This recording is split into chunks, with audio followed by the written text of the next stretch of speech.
ज्ञानी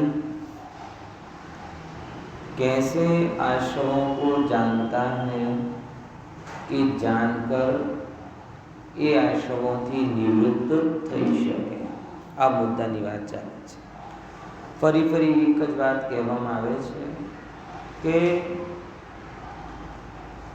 આપણે जिन भावों થી दुखी છીએ, जो भावों से हम परेशान हैं, दुखी हैं,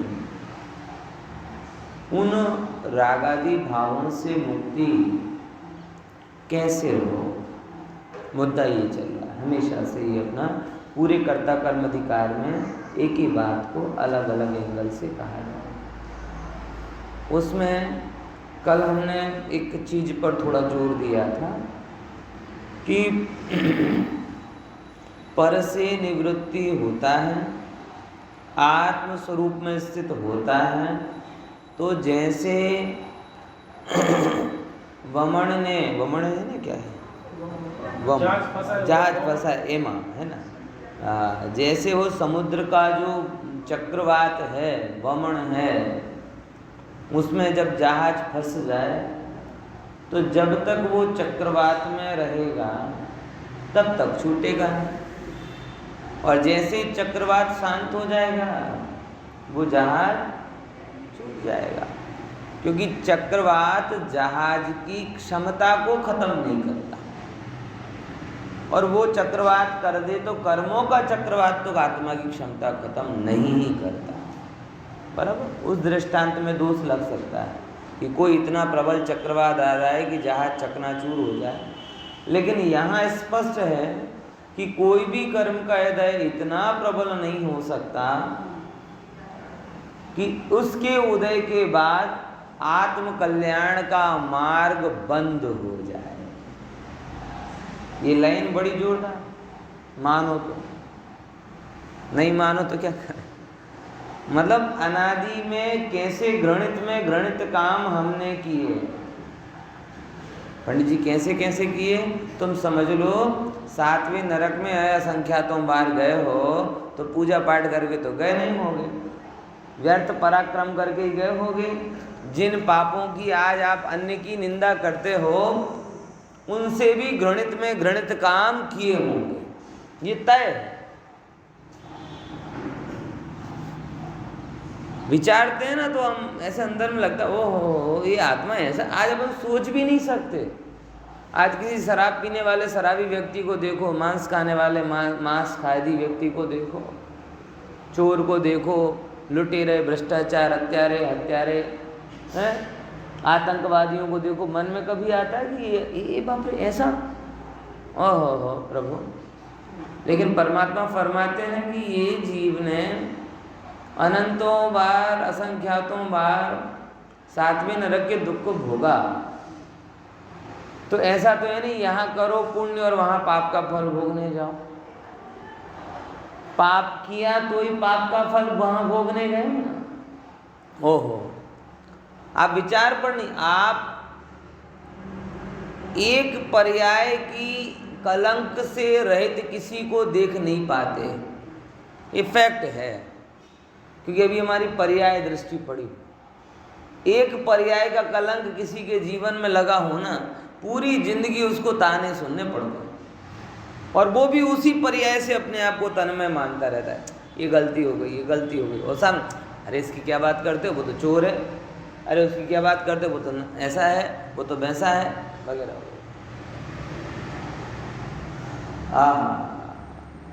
हम लोग एक पर्याय के कलंक से रहित अपने आप को देख नहीं पाते, और यहाँ परमात्मा अनंत अनंत अनंत पर्यायों के कलंक से के होते हुए भी कह रहे प्रभु तू निष्कलंक स्वभावी है. अनंत काल में अनंत पाप किए, लेकिन उससे तेरी प्रभुता का द्वार बंद. तू आज भी उतना ही पवित्र है जितना वो पाप करने के पहले था. समझ में आया? ये बात ध्यान में आए ना तो अंदर से एक उत्साह आता कि नहीं मेरी प्रभुता का मार्ग कभी बंद नहीं होता. मेरे अंदर का वैभव, मेरे अंदर का प्रभु, ये कभी कभी मेरे से नाराज नहीं होता। ओहो, जब चाहे तब मैं इसका अनुभव कर सकता हूँ, वेदन कर सकता हूँ। ये खुमारी अंदर में आती, आता है कि नहीं ये समझ? बहुत बढ़िया। हाँ, पर्याय मात्र है और वो चली जाए। ऐसी नहीं कह रहे कि किसी भी कर्म के उदय में ऐसी ताकत नहीं है कि जो मेरी त्रिकाली प्रभुता को खत्म कर सके। बराबर। हाँ, जब पाप से बचना, ज्ञानियों ने भी पाप का भय भी रखा है, पाप से बचे भी हैं, लेकिन पापों का इतना जोर नहीं कि तुम्हें प्रभुता से बर्खास्त कर दे। पापों का इतना जोर नहीं आता कि तुमको तुम्हारी प्रभुता से बर्खास्त कर दे कि नहीं, अब तुमने बहुत पाप किए, अब तुम्हें तुम्हारी प्रभुता नहीं मिलेगी। इसीलिए हर समय, कितना बड़ा समय हमने संसार में गवा दिया, लेकिन उसके बावजूद भी प्रभुता का मार्ग बंद नहीं हुआ। बनारसी दास जी कहते कभी भी तुम कोई 6 महीने निकालो, प्राप्ति ना होगी कहीं, ऐसा तू विचारत है, प्राप्ति स्वरूप यही मानो रे। बोला 6 महीने तुम कभी भी निकालो, तुमको प्राप्ति हो जाएगी। इसका ये मतलब नहीं कि ये सेमेस्टर कभी आया ही नहीं, अब कर लेंगे अगले सेमेस्टर। वो इसका दूसरा निगेटिव इफेक्ट ये होता है कि व्यक्ति क्या कर लेंगे, आत्मकल्याण क्या करना है जल्दी है, आज करे सो काल कर, काल करे सो परसों, जल्दी जल्दी क्या करना है जब जीना है वर्षों, है? ऐसा नहीं था, ऐसा नहीं था तो कैसा था? कैसा था? कबीर का है नहीं तो, हाँ, पल में प्रलय होएगी, बहुरी करेगा कब, काल करे सो आज कर, आज करे सो अब। और क्यों? क्योंकि पल में प्रलय होएगी, एक क्षण में प्रलय हो जाएगी, तब कब करेगा, बहुरी करेगा कब, है ना? तो कौन सी अप्रोच है आप खुद समझ लें। आज करे सो काल कर, काल करे सो परसों वाली, कि काल करे सो आज कर और आज करे सो अब वाली। देखो, प्रभुता का आपके लिए फुल सपोर्ट है, बराबर। प्रभुता का आपके लिए कितना सपोर्ट है? फुल सपोर्ट है। अब लगभग कोई ऐसी बात है ये कि नरेंद्र मोदी आपको ये कह दे कि जो करना आ जाओ कर लो, हम बैठे पीछे, और तुम भी कह दे ना था। तो अब क्या करें मोदी, बताओ? है मतलब नरेंद्र मोदी कह रहे तू जा, कुछ नहीं होगा, जो करना है सो कर ले, और उसके बावजूद भी आप पीछे रह जाओ, छूट जाए, तो अपना दोष। ऐसे कह रहे प्रभुता का पूरा सपोर्ट है, बैकहैंड पूरा है। जब भी चाहो, जैसे भी तुम्हें अगर अपनी आत्मा का अनुभव करना हो तुम कर सकते हो, लेकिन ना करो तो ना अपनाती ना था नहीं तसे, बराबर। अब मोदी अपना काम छोड़ के तुम्हारा काम थोड़ी करेगा, हाँ तुम जो करोगे उसमें सपोर्ट पूरा करेगा। ऐसे प्रभुता कहेगी देखो मैं तो द्रव्य रूप में रहती हूँ, पर्याय रूप में आना मेरा काम नहीं, बराबर। मैं द्रव्यत्व के रूप में अपना काम कर सकती हूँ, पर्याय के रूप का डिपार्टमेंट तो तुम्हें ही संभालना है, सपोर्ट पूरा है। अब तुम कहे ना पर्याय में द्रव्य जाए, तो पर्याय में द्रव्य जाएगा तो वो द्रव्य कहलाएगा ही नहीं। जिससे पर्याय आए वो द्रव्य कहलाता है, जो पर्याय में आ जाए वो द्रव्य नहीं कहलाता। दोनों के बीच में अंतर है, क्या समझे? जेथी पर्यायो थाय छे એ દ્રવ્ય કહેવાય છે, જે પર્યાયમાં આવી જાય એ દ્રવ્ય કહેવાતો નથી। समझे? तो बस द्रव्य कह रहा भाई मेरा पूरा सपोर्ट है, मोदी जी कह रहे पूरा सपोर्ट है, लेकिन तेरा काम तो तुझे ही करना पड़ेगा, क्योंकि मैं मेरी प्रभुता छोड़कर पर्याय में आऊं तो आऊं कैसे, और तेरे अंदर सामर्थ्य नहीं है मुझे धारण करने की। अगर सामर्थ्य होती तो पर्याय होती नहीं, तू द्रव्य हो जाता। ऐसा क्या क्या क्या लाइन है, ख्याल में बड़ी जोरदार लाइन निकली। ऐसा समझे कि द्रव्य कह रहा है कि मैं आना भी चाहूं तो पर्याय में ऐसी सामर्थ्य नहीं कि मुझे धारण कर सके, क्योंकि इतनी सामर्थ्य होती तो पर्याय पर्याय कहलाती नहीं, द्रव्य कहलाती है ना। तो ये बात यहाँ पर आ रही है कि अनादि में जो बंध परंपरा चल रही, निरंतर बंधना, निरंतर उन बंधन का उदय आना, ये जो चक्कर है बंध मार्ग है, कब से चल रहा, कितना चल रहा, कैसा चल रहा, कैसे अटकेगा, बुनियादी बात यहाँ पे अब नहीं चल।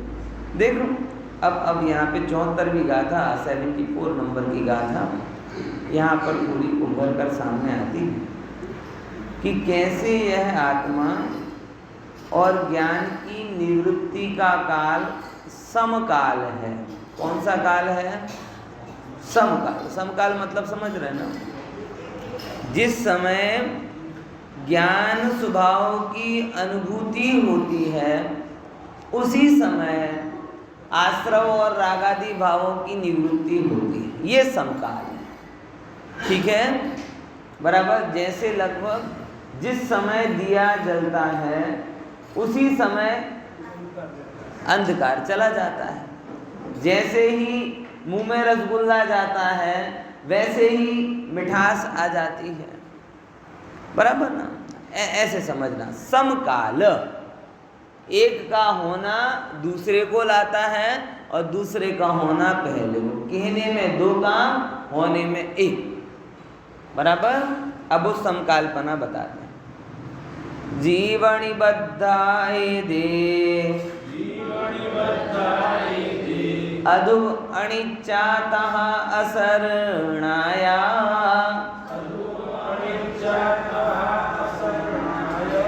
दुःखा दुःख फलत्य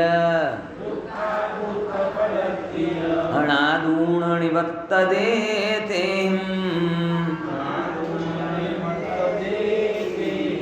पढ़िए।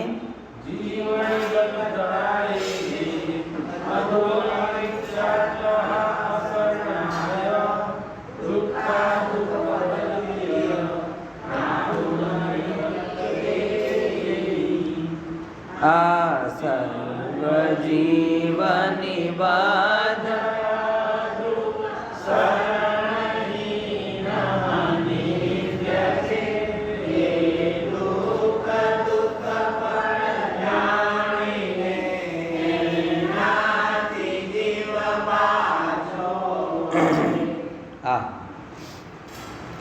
जीव ऋणिबद्धा एदे।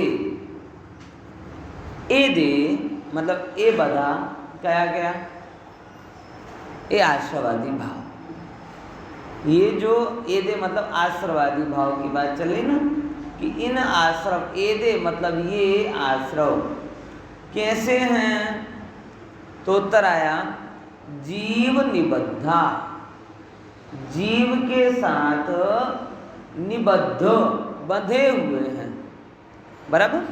समझ में? आपको पता है निबंध क्यों बोलते हैं हिंदी में? निबंध क्यों बोलते निबंध?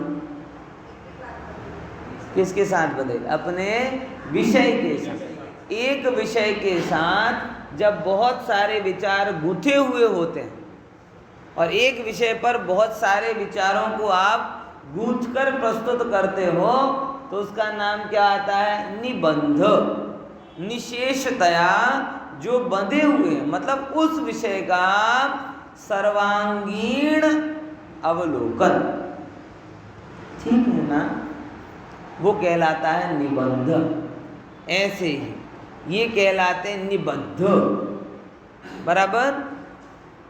कैसे कि जिस जीव की बात चल रही है उस जीव के साथ ये आश्रवादी भाव सर्वांगीण रूप से बंधे हुए। कल ही अपने तत्वार सूत्र में चर्चा आई थी कि जब प्रदेश बंद होता है तो एक प्रदेश पर नहीं होता, सर्व प्रदेशों में होता है, हमेशा होता है। आपको पता है कर्म बंद एक टाइम नहीं होता। कर्म बंद आत्मा, हर संसारी आत्मा को हो रहा, आत्मा के हर एक प्रदेश पर हो रहा, आत्मा की हर एक काल यानी पर्यायों में हो रहा, और एक एक जगह तक पहुंच रहा है। ऐसा नहीं है कि कहीं पहुंच नहीं रहा।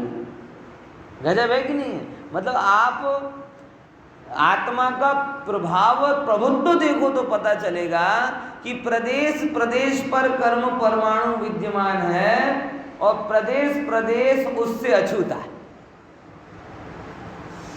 आप विचार करके देखो, ये विरोधाभास जो वस्तु व्यवस्था का है, विरोधाभास तो नहीं कहें, कहने में विरोधाभास लगता है, लेकिन यथार्थ रूप में सामर्थ्य, स्वभाव की सामर्थ्य कि एक एक प्रदेश पर अनंत अनंत कर्म परमाणु हैं। एक एक प्रदेश पर, एक एक प्रदेश पर क्या है? अनंत अनंत प्रदेश परमाणु हैं, कर्म परमाणु हैं, और एक प्रदेश भी उस रूप नहीं होता है। अपन विचार करके देखो पुर भाई, जैसे आज ही की बात को, मैं कपड़ा पहन के आया, कोई अंदर में चीटी वीटी सी घुसी, एक प्रदेश पर वो चलती है, अपनी चाल बदल जाती है। ये कहाँ गई?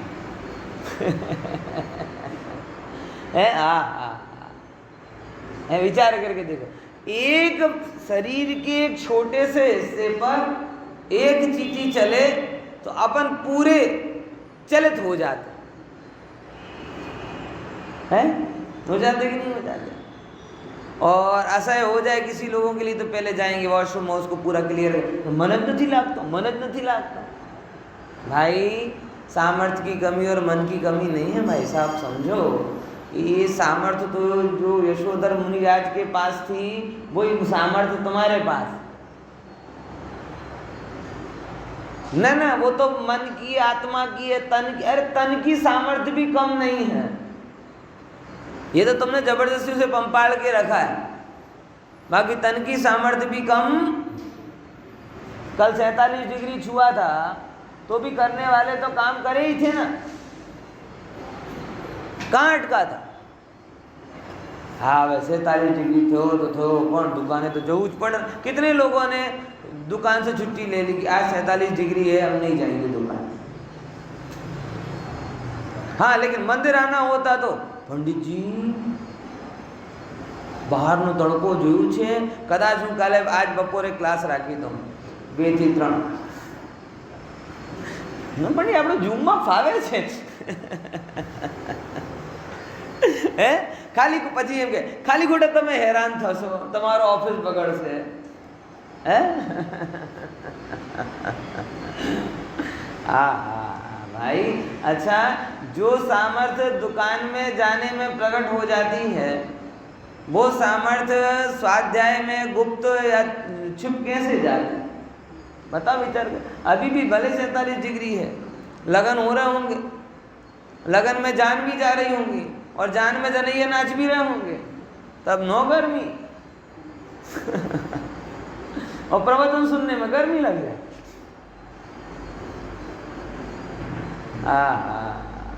भाई ये एक कपटपूर्ण जो रवैया है ना अपना, इसमें आत्मा की उपेक्षा छिपी हुई है, इसका हमें भान नहीं पड़ता। पॉइंट समझ में आया कि नहीं आया?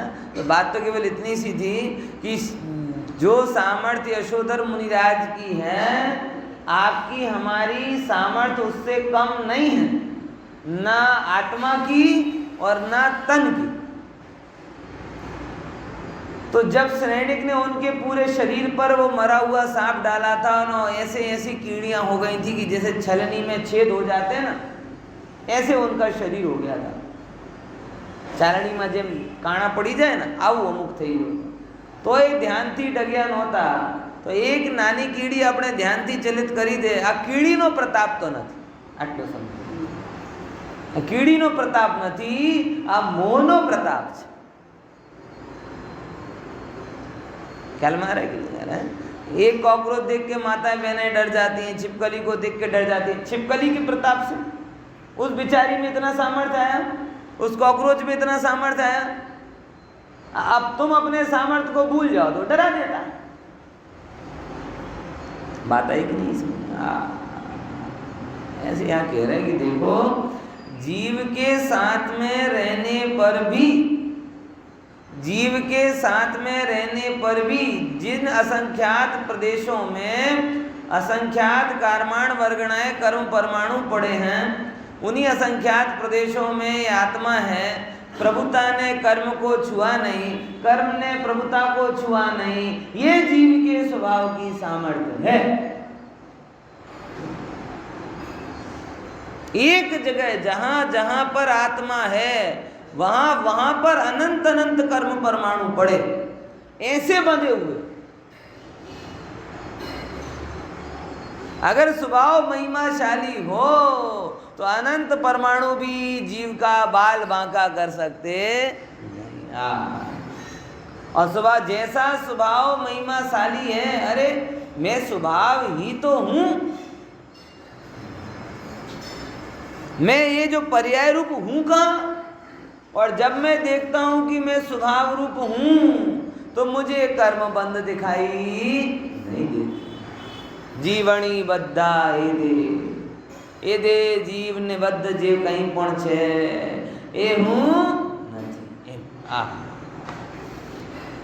ख्याल में आ रहा कि नहीं आ रहा?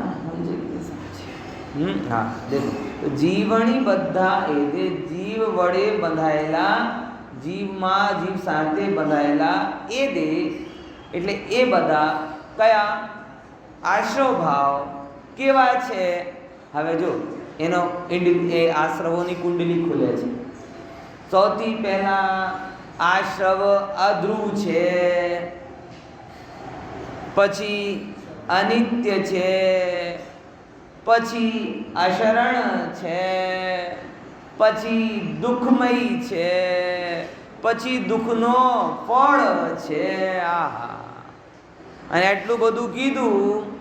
આ લગભગ એવો જ છે, કોઈ વસ્તુ તમને ગમતી હોય પછી કે આ વસ્તુ છે તો પણ આમ બગડેલી છે, જૂની છે, રોગનો કારણ છે, એ ખાઈને એક બે માણસ મરી ગયા. તમે ખાવું હોય તો વાંધો નહીં, શું કહેશો? ભૂખ્યા રહી લઈશું, શું બગડે છે? है? ये लगभग वही स्टाइल है आचार्य कि तुम्हें आश्रव में अच्छा लगता है. आश्रव के तो बढ़िया ही आश्रव हैं, लेकिन है कैसे? अध्रुव हैं, अनित्य हैं, अशरण हैं, दुखमयी हैं, दुख के कारण हैं. करना हो तो करो. समझे कि नहीं समझे? करना हो तो आप विचार करके देखो. जैसे कभी भी कोई डॉक्टर्स होते ना, बड़े चतुर हो गए आजकल. जरा सी बात ये कह देते हैं, देखो जैसे कि डिलीवरी वगैरह का भी टाइम हो ना, तो नॉर्मल ऑलमोस्ट हो सकती है अधिकतर लोगों की, लेकिन डॉक्टर क्या करते हैं, एक लाइन केवल बोलते हैं. कौन सी?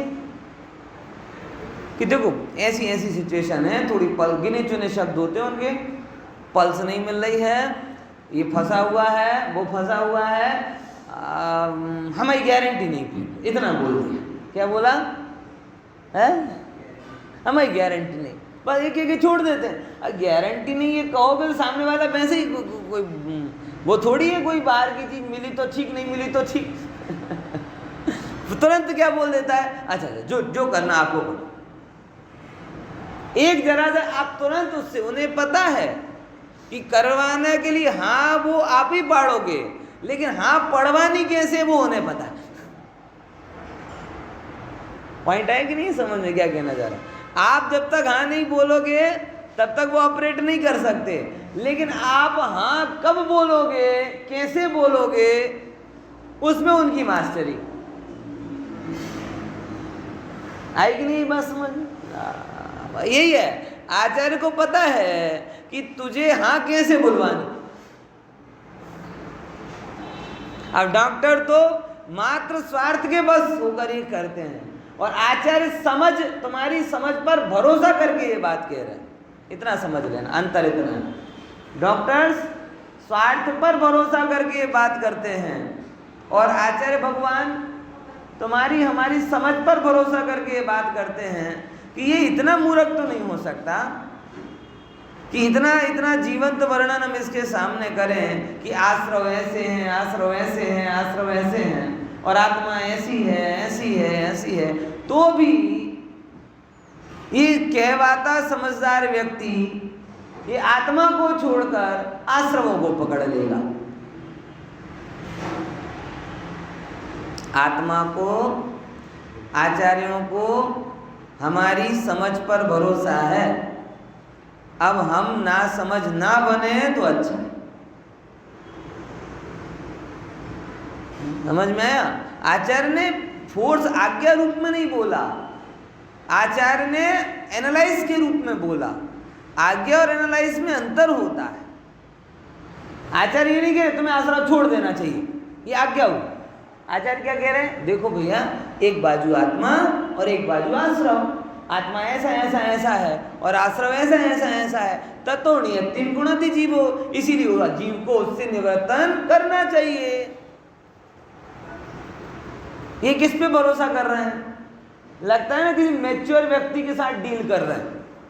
अपन भी जब बच्चों को समझाते हैं तब छोटे बच्चों के साथ में आदेश परक भाषा होती है और बड़े बच्चों के साथ में समझाइश परक भाषा होती है। ये होना भी चाहिए। इससे ये पता चलता है कि अकेले बच्चे ही नहीं बड़े हो रहे, आप भी बड़े हो रहे हो। ये लाइन ख्याल में आ गई? समझे? ये क्या बता रहा है कि बच्चों के साथ में जो भाषा हम बोलते हैं वो कैसी होती है? आदेश परक। औ करा है, औ ना करा है, आम बैसा है, आम ना बैसा है, आम।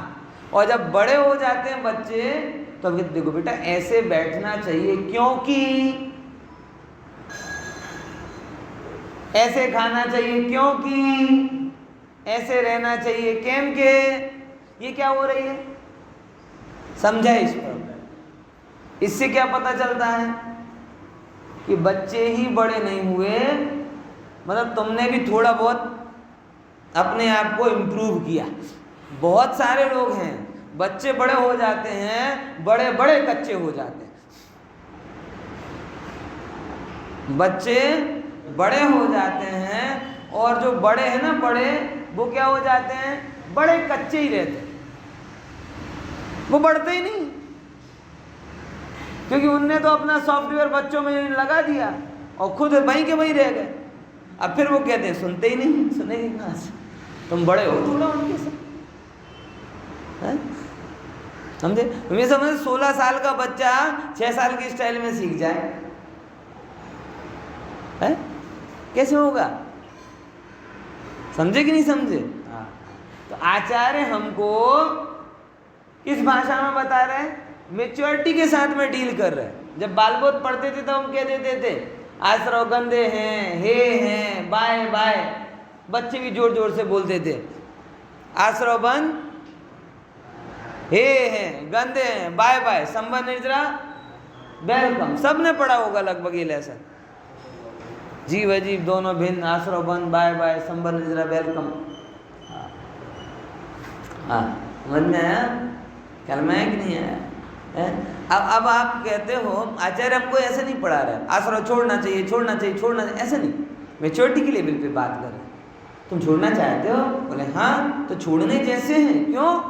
देखो ये ऐसा पॉइंट समझ में कि आचार्य हमारी समझ पर भरोसा कर रहे, आचार्य हम पर भरोसा कर रहे। आचार्य मान रहे हैं कि इसने बाल धूप में सफेद नहीं किए, इसने जीवन में कुछ अनुभव भी लिया, कोरा कोरा नहीं रहा है कि गधे के जैसे पढ़ लिख कर बस जिंदगी भर मजदूरी की। इसने जीवन के यथार्थ को समझा है थोड़ा, ये विचारवान है। अरे मनुष्य है, मानव है, विचारवान है। अरे जो जगत में इतना विचार करता हो वो आत्मा का विचार क्यों नहीं कर सकता?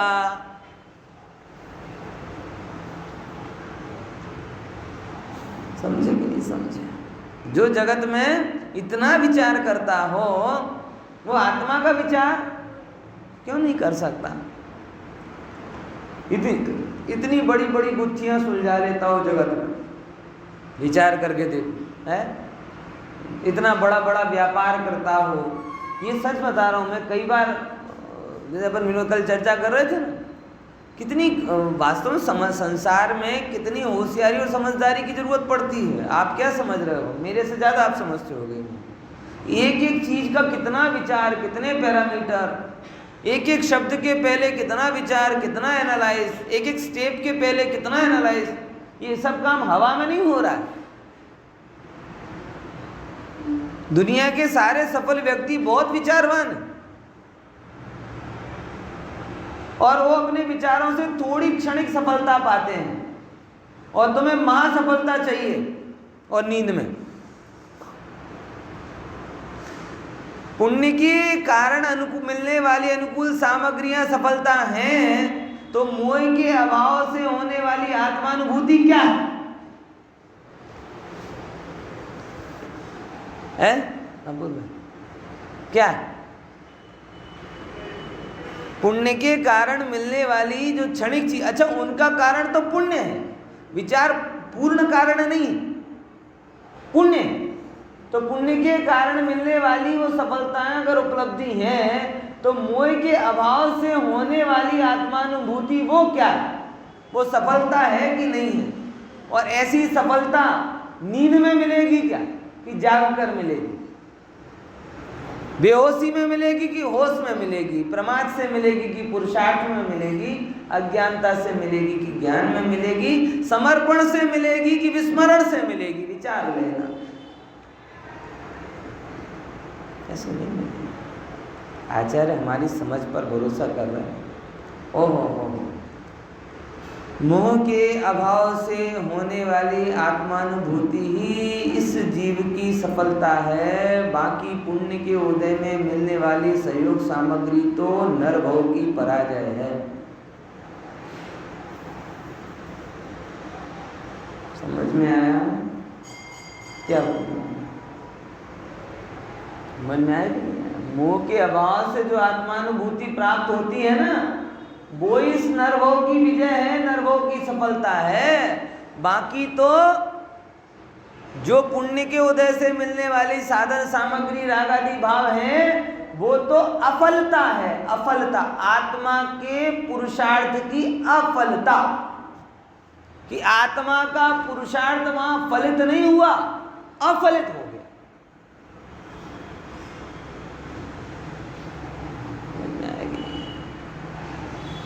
आचार्य हमें समझदार समझते हैं, हम कब अपने को समझेंगे? हम अपने को समझें, इसीलिए आचार्य हमें समझा रहे। देखो समझो, क्या कहते हैं? तो जीवनी बद्धा एदे, एदे आश्रय भाव कैसे हैं?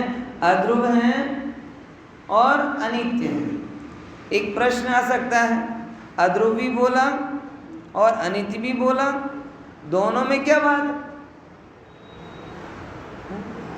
देखो ऐसे समझो कि जो काल के हिसाब से चला जाए वो अध्रुव कहलाए। ध्रुव रूप नहीं रहा, ध्रुव रूप नहीं रहा, निकल गया। अब टीका पढ़ेंगे तो और ख्याल में आ जाएगा उसको, बराबर। और जो बदघट होता रहे, अपनी मर्यादा में रह के बदघट होता रहे, वो कहलाता है अनित्य। टीका में दोनों के लिए ये दृष्टांत भी आया, तब आपको ज्यादा ख्याल में आएगा। मतलब जो नष्ट होने वाला है वो कहलाया अध्रुव, और जो नष्ट नहीं हो, नष्ट तो होता ही है, लेकिन जब तक होता है तब तक भी एक सा नहीं रहता, बदघट होता है। जैसे कि वो होता है बीपी में होते एक प्रकार की बीमारी, कि किन्हीं का तो लो बीपी होता है, किसी का हाई बीपी होता है, और किन्हीं को एक थर्ड वाला होता है। कैसा होता कि कभी हाई हो जाता है ना, कभी लो हो जाता है, ऐसा भी होता है ना। शुगर में भी ऐसा होता है कई बार, वो सबसे ज़्यादा खतरनाक होता है। मतलब पता ही नहीं चल पा रहा कि लो बीपी है तो क्या चॉकलेट खिलाएं, कि हाई बीपी है क्या करें। लो बीपी में चॉकलेट नहीं, लो शुगर में होती है, क्या होता है। अभी तक भुगते नहीं है ना, इसलिए याद नहीं होता। भुगत नहीं होंगे सब वो खाई जाएंगे। जीव की यही एक समस्या है, अपने दुख से ही सीखता है, दूसरों के दुख से नहीं सीखता। अगर दूसरों के दुख से सीख लिया होता तो दीक्षा धारण कर ली हो। भाई ये कि नहीं बात, हाजी की ना जी। दूसरों के दुख से सीख लेते।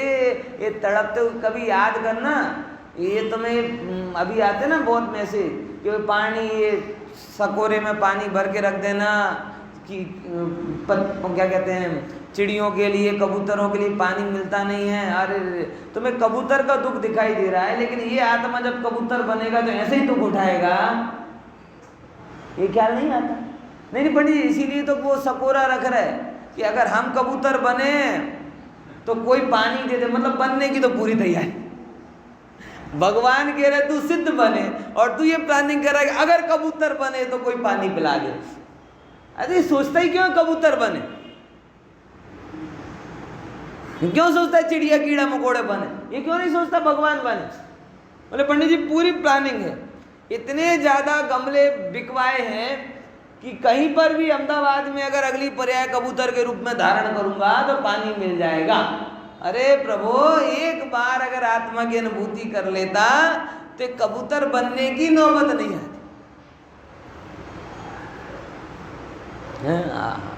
ये विचार कर रहा है, ये विचार नहीं कर रहा कि भाव का भाव कैसे। इसीलिए साहब गाय को घास खिला रहे कि कल के दिन हम तेरे अंश में गए तो है। मतलब ये गजब है जी, ऐसा ही कोई हम तेरे अंश में गए तो कोई हमें भी खिलाने वाला मिल जाएगा। इसीलिए हम क्या कहते हैं, अस्पताल खुलवा रहे हैं कि कल के दिन हम बीमार पड़े तो कोई हमें। अरे भाई भगवान प्रभु विचार करो, ऐसा कोई काम करना जिससे बनने की नौबत ही ना आए। ऐसा भी तो कुछ है ऑप्शन, ये बनूं और फिर ये व्यवस्था करूं, ये बनूं फिर ये व्यवस्था करूं, ये तो मूर्खता है, होशियारी थोड़ी है।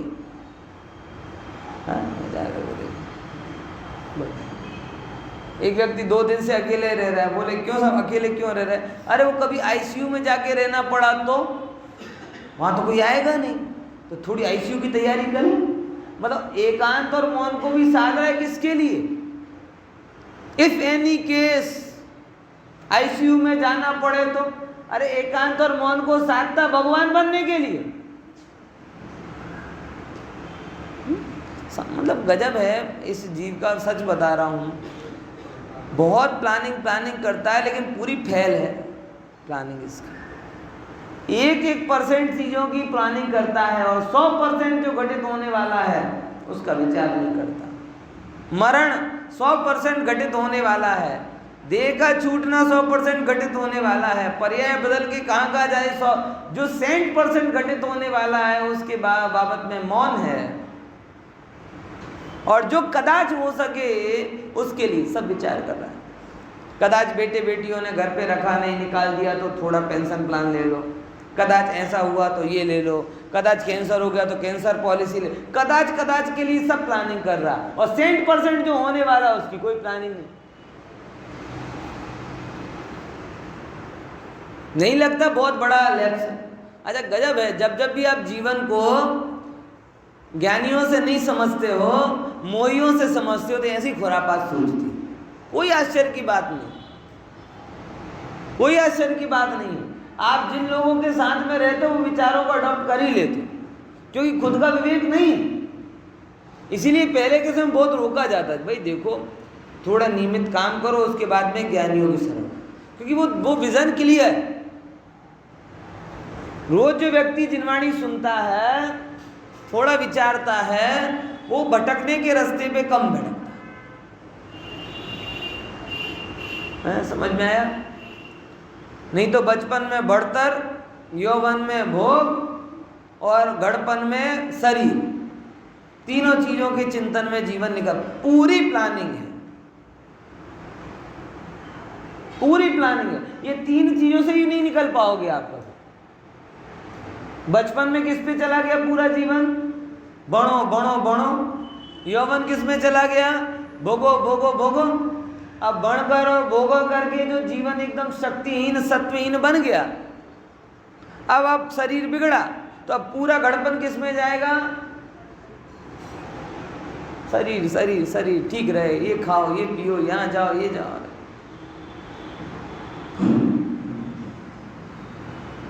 विचार करो, विचार करो, नहीं तो बेचारे हो जाओ।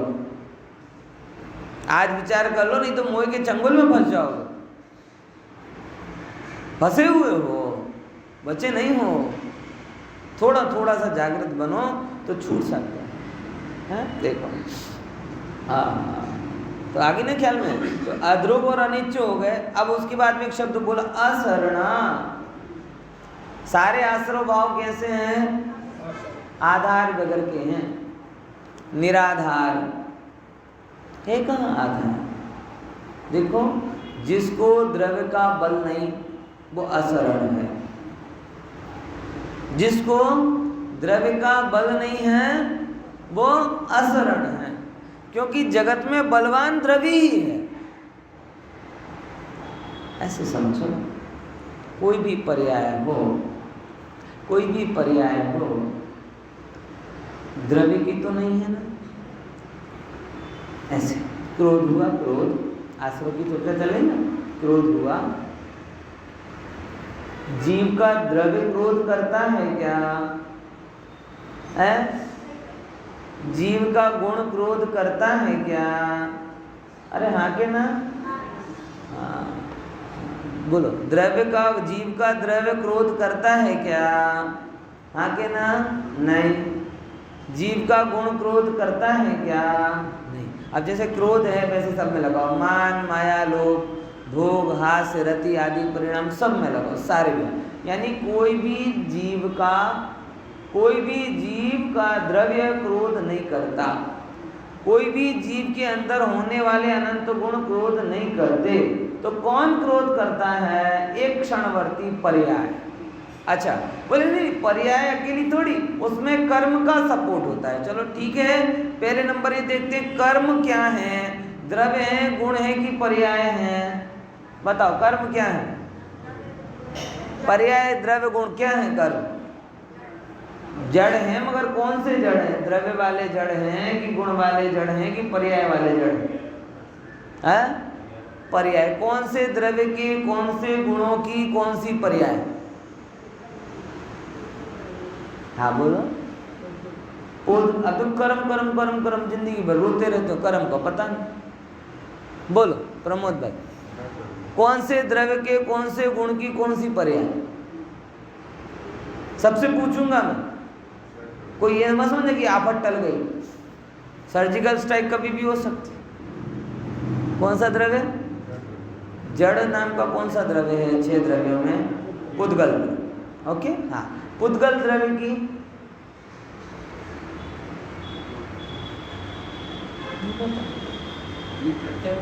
है? सरेंडर देखो समझो कर्म क्या है। जैसे पर्याय उत्तर दीजिए, आप बोलो पर्याय तो है, लेकिन एक द्रव्य की पर्याय है कि 2 द्रव्य की पर्याय है कि बहुत सारे द्रव्यों की पर्याय है कि बहुत सारे द्रव्य एक तरफ और जीव एक तरफ, ऐसी पर्याय है? इतना कर्म में विचार होता है, हमने तो कभी सोचा नहीं। देखो बताते, कर्म पहले नंबर क्या है ये समझो। कर्म बंधन की दशा है। कर्म क्या है? बंधन। यानी एक द्रव्य की पर्याय नहीं है, पहले ये नक्की करो। कर्म एक द्रव्य की, कर्मण वर्गणा अलग और कर्म अलग। ये समझ में आया? क्या बोला? कर्मण वर्गणा अलग और कर्म अलग। कर्माण वर्गणा पुद्गल, लेकिन कर्म अकेले पुद्गल नहीं है। जीव का निमित्त पाकर जो कर्माण वर्गणा जीव के साथ संबंध बंध बना, उस बंध की अवस्था को कर्म कहते। फिर से क्या बोला, नहीं ख्याल में आया? पुद्गल को कर्म नहीं कहते, जीव को कर्म नहीं कहते। जीव की भूल से जो कर्म पुद्गल परमाणु एक अवस्था को प्राप्त होते हैं, उस अवस्था को क्या कहते हैं? कर्म। पॉइंट समझना, कर्म द्रव्य नहीं है, कर्म गुण नहीं है, कर्म एक अवस्था है, यानी पर्याय। आई कि नहीं बात समझ में? कर्म क्या है? पर्याय है, अवस्था। अब फिर प्रश्न आता है, द्रव्य की पर्याय है कि गुण की पर्याय है?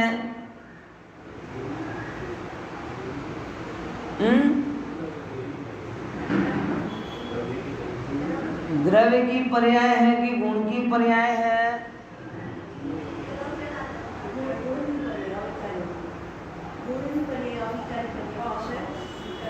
ગુણની પર્યાય નહીં, દ્રવ્યની પર્યાય છે। જો તમે સમજો, ગુણની પર્યાય જે તે ગુણ પૂરતી, જેમ કે જીવનો રાગ એ ચારિત્ર ગુણની વિકારી પર્યાય, જાણવું એ જ્ઞાન ગુણની વિકારી પર્યાય। પણ આ છે ને, આ ગુણની પર્યાય નથી, આ દ્રવ્યની પર્યાય છે। એટલે એક ઘણા બધા પરમાણુઓ જે કમ્પ્લીટ પરમાણુ જે કોઈ અવસ્થાને પામે એને આ રૂપ કહેવામાં આવે છે। તો એક પરમાણુ, બે પરમાણુ, 3 પરમાણુ, 10 પરમાણુ, 100 પરમાણુ, અસંખ્યાત પરમાણુ ભેગા થયા, બરાબર? અને એ બધા કર્મરૂપ પરિણમિત થયા। તો સમાન જાતિ દ્રવ્ય પર્યાય એ થયો કર્મનો પિંડ। ખબર પડી? આમ સમજો, તમે કોઈ મોલમાં ગયા, સુપર મોલમાં, અને તમને જુદી જુદી જાતના દાળ, શક્કર, જે વસ્તુ એ બધું તમને ટ્રોલીમાં મૂકી દીધું, અને પછી તમે પેમેન્ટ કર્યું, અને પછી શું આવ્યો? બિલ આવ્યું। એ બિલ શેનો છે? દાળનો છે, ચાવલનો છે, ઘઉંનું છે, શેનો છે? બધા, બરાબર ખ્યાલમાં? તો જે બિલ છે બધી જ વસ્તુઓનો છે। એમ એ કર્મ જે તમારી સામે આવ્યા, એક પરમાણુ નહીં, બે પરમાણુ નહીં, 3 પરમાણુ નહીં, 4 પરમાણુ નહીં, એ કેવા છે? પરમાણુઓનો લોટ છે, જથ્થો છે। અને જથ્થો છે એ પ્રમાણે એ થઈ અનેક પરમાણુઓની એક પર્યાય। પછી એ સમાન છે કે અસમાન? બોલે કે જો બિલ ટ્રોલીમાં છે ત્યાં સુધી દુકાનવાળાનો, અને જ્યારે તમારા પૈસા ખિસ્સામાંથી પૈસા નીકળ્યા તો પછી કોણ ઇન્વોલ્વ થઈ ગયા? તમે ઇન્વોલ્વ થયા। તો ત્યાંથી જથ્થો આવ્યો અને તમને પેમેન્ટ કર્યો, તો પછી વ્યાપાર થયો, વસ્તુ તમારી, પૈસા મારા। આ ક્લિયર થઈ ગયું ને? વસ્તુ તમારી અને પૈસા એમ। એ જથ્થો થઈને તૈયાર આવ્યો અને જીવ એની સાથે જોડાયો, ત્યારે એક બંધાનરૂપ દશા થઈ, એનું નામ છે કર્મબંધ। એ બીજા અધ્યાયની વાત છે। એક બંધાનરૂપ દશા એટલે એક બંધાનરૂપ દશા મતલબ શું? એક બાજુ જીવ અને એક બાજુ અસંખ્યાત પુદ્ગલ પરમાણુ। તો જીવ અને પુદ્ગલ એટલે આ જે બે અનેક દ્રવ્યોની પર્યાય થઈ, એક દ્રવ્યની નહીં, બે દ્રવ્યો, અને એમાં પાર્ટનર એક બાજુ અનેક પુદ્ગલ પરમાણુ દ્રવ્યો, અને બીજી બાજુ એક દ્રવ્ય, એક જીવ દ્રવ્ય। હા, હવે વિચાર કરો, આપણે कर्म बंद, जैनों में तो शुरुआत से ही पाप लगेगा, पाप बंधेगा, पाप, पर खबर नहीं पड़ती पाप ये होता कैसे, कर्म बनते कैसे। अब मेरा प्रश्न वहां पर ये आता है, ये बात तो बाई प्रोडक्ट थी, मेन बात ये थी कि इनमें से द्रव्य इन्वॉल्व हुआ क्या? ना जीव द्रव्य टोटली इन्वॉल्व हुआ, ना पुद्गल द्रव्य टोटली इन्वॉल्व हुआ, जीव जीव रूप रहते हुए विकार रूप परिणमित हुआ, पुद्गल पुद्गल रूप रहते हुए बंधन रूप परिणमित हुआ, दोनों का द्रव्य रूप नित्यता नहीं, गुण रूप नित्यता नहीं, पर्याय रूप से, और पर्याय कभी नित्य होती नहीं, इसीलिए ये कैसे हैं असर। मुझे ये बताना था, कर्म तो बीच में सिखाना पड़ा। हाँ, ये क्या है? असरण। असरण मतलब इसको बल ही नहीं है। वो शरण मिले तो मिले कहाँ इस जीव को? जो स्वयं क्षणवर्ती हो, जो खुद अनाश्रय हो, निराश्रय हो, अनाथ हो, वो तुम्हें शरण कैसे देगा? ये क्षणवर्ती पर्याय कह रही हमारे पास खुद शरण नहीं, भाई हम तुम्हें कैसे शरण देंगे? हम तो द्रव्य की शरण मांगते हैं, और जब द्रव्य हमें शरण देता है तो हम सारी अनंत काल तक टिक जाते हैं, नहीं तो हमारी ताकत कहाँ है?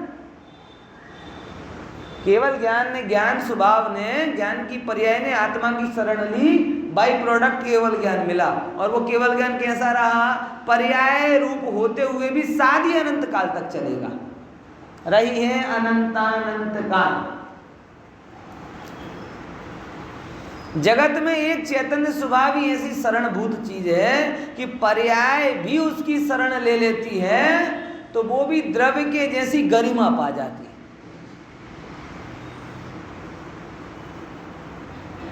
विचार करके देखो, आप और किसी चीज की शरण लोगे, वो पर्याय उस चीज के साथ मिट जाएगी, मिट जाएगी। लड्डू खाया, पेड़ा खाया, मेवे मिष्ठान खाए, हापुस कैरी का रस पिया, ये ज्ञान की पर्याय ने रसना इंद्री की शरण ली, रस की शरण ली, वो रस भी मिट जाएगा और ज्ञान की पर्याय भी मिट जाएगी। लेकिन यही ज्ञान अगर आत्मा का रस ले लेता तो आत्मानुभवन हो जाता, केवल ज्ञान हो जाता, सारी अनंत काल तक टिक जाता।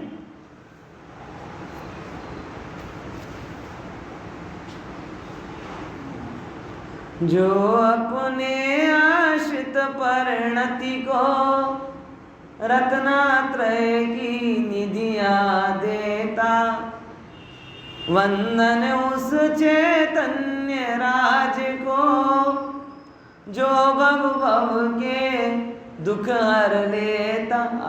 जो अपने आश्रित परिणति को भी अपने जैसी महिमा देता है। धन्य वो चैतन्य प्रभु, धन्य वो गायक भाव। ज्ञान ने गायक की शरण ली, केवल ज्ञानी हो गया। श्रद्धा ने चाहे स्वभाव की शरण ली, छाई सम्मत को पा गई।